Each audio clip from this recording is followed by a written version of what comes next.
Wala nang maraming paligoy-ligoy pa, diretso sa punto na. Maiksi lang ang komentaryo, pero diretso sa punto.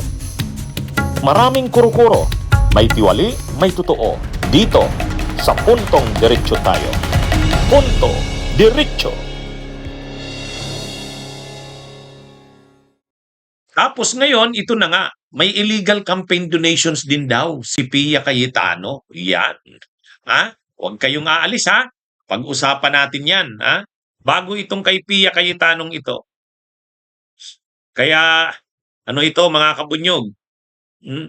May illegal campaign donations din kay Pia. Kaya ano ito? Sino ba itong mga illegal campaign donors ni Pia Cayetano? Yan, pag-usapan natin. Lumabas itong balitang ito. Ito, ipakita ko sa inyo yan. Ito, tingnan nyo.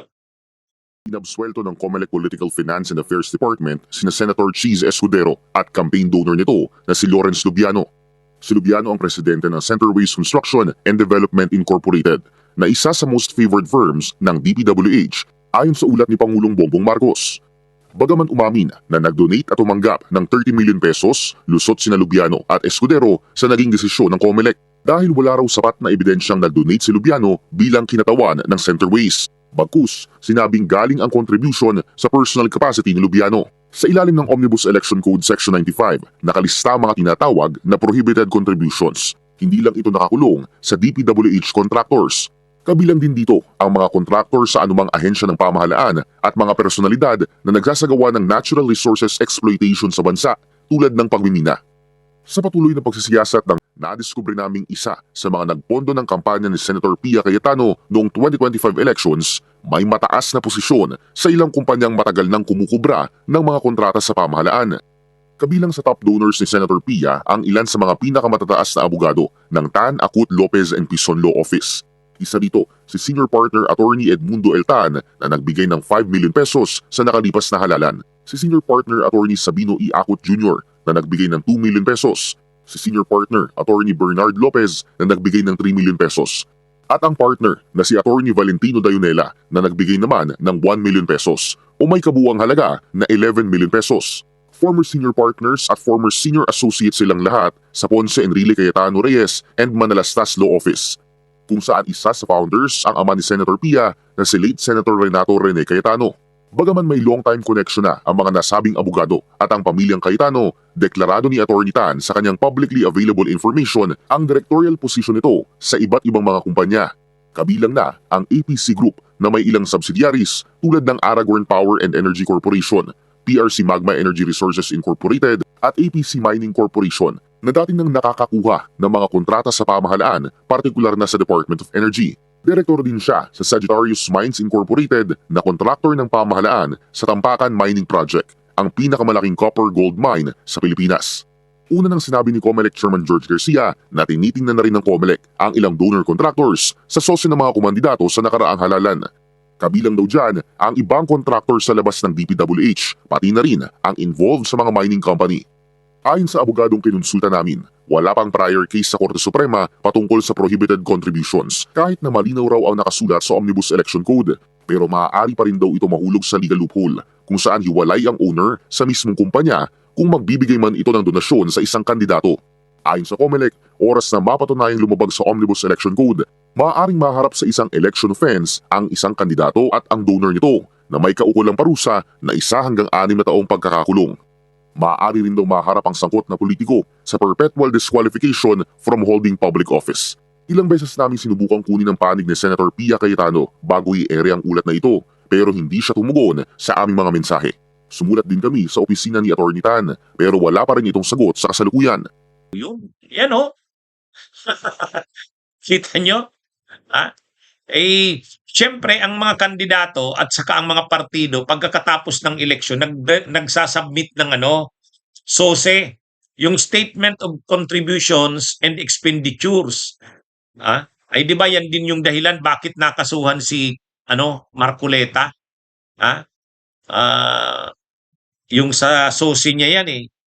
O ngayon mga kabunyog, ito naman palang si Pia Cayetano, sa sinabmit niyang SOSE, may nakadeclare siyang mga campaign donors mm, mga campaign donors na direktor ng mga mining companies. Ay bawal 'yan. Bakit bawal? Kasi ang mining companies kumukuha 'yan ng permit sa gobyerno. Hindi ka naman makakapagmina kung wala kang permit sa gobyerno. Oh, 'di ba? Hindi ka makakakuha ng permit sa mining kung ay hindi ka makakapagmina kung wala kang permit sa gobyerno. So ibig sabihin, itong mga anong ito, itong mga mining companies na ito, kaya kumukuha ito ng ah, mga permit galing sa DNR, sa Mines and Geosciences Bureau.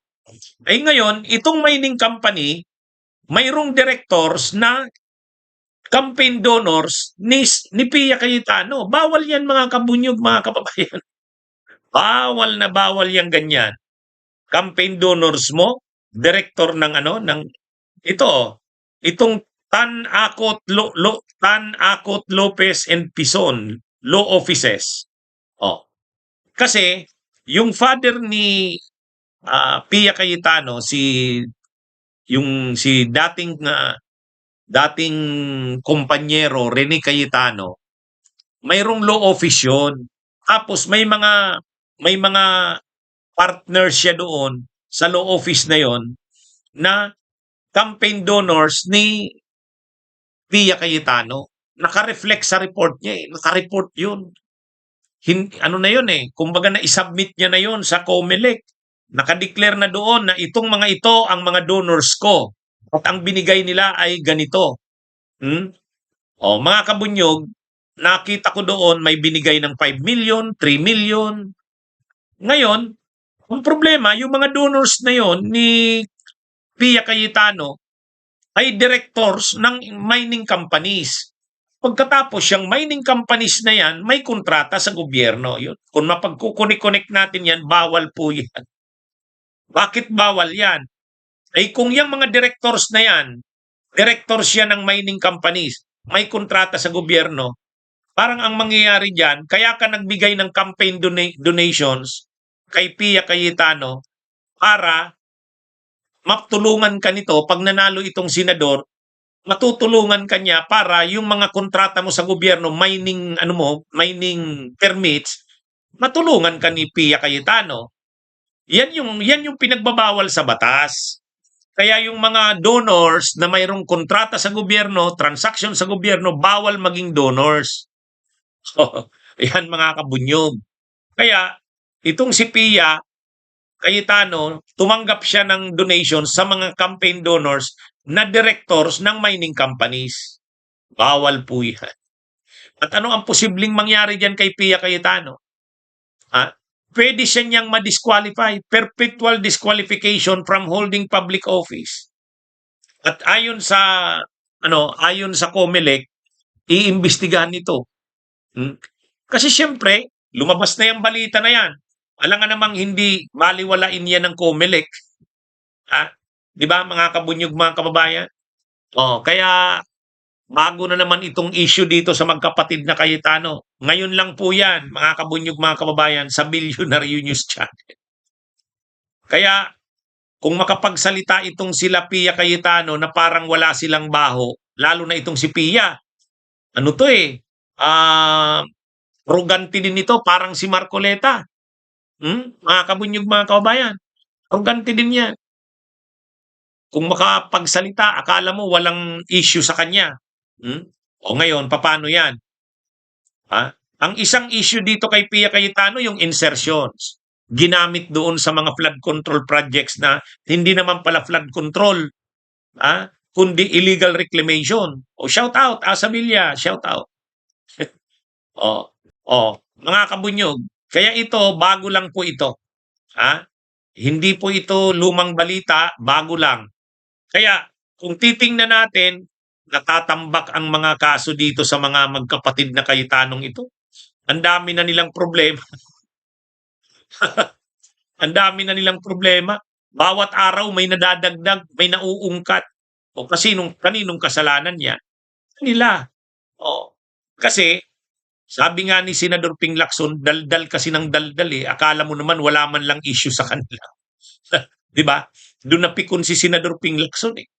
Kung makapagsalita daw itong magkapatid na ito, lalo na si Alan Cayetano, akala mo wala man lang mga issue sa kanila. Oh, kaya talagang pinursigihan ni Senador Ping Lacson. Oh, pero itong si Pia, oh, di mayroon din pala. Bago na naman 'to, mga kabunyog, mga kababayan. Bunyog, bunyog, halikan na kasama ka. Bunyog, kapag buklod ay may pag-asa. Luzon, Visayas, Mindanao, isa ang pananaw. Sa bagong Pilipinas ang bunyog isisigaw. Bunyog.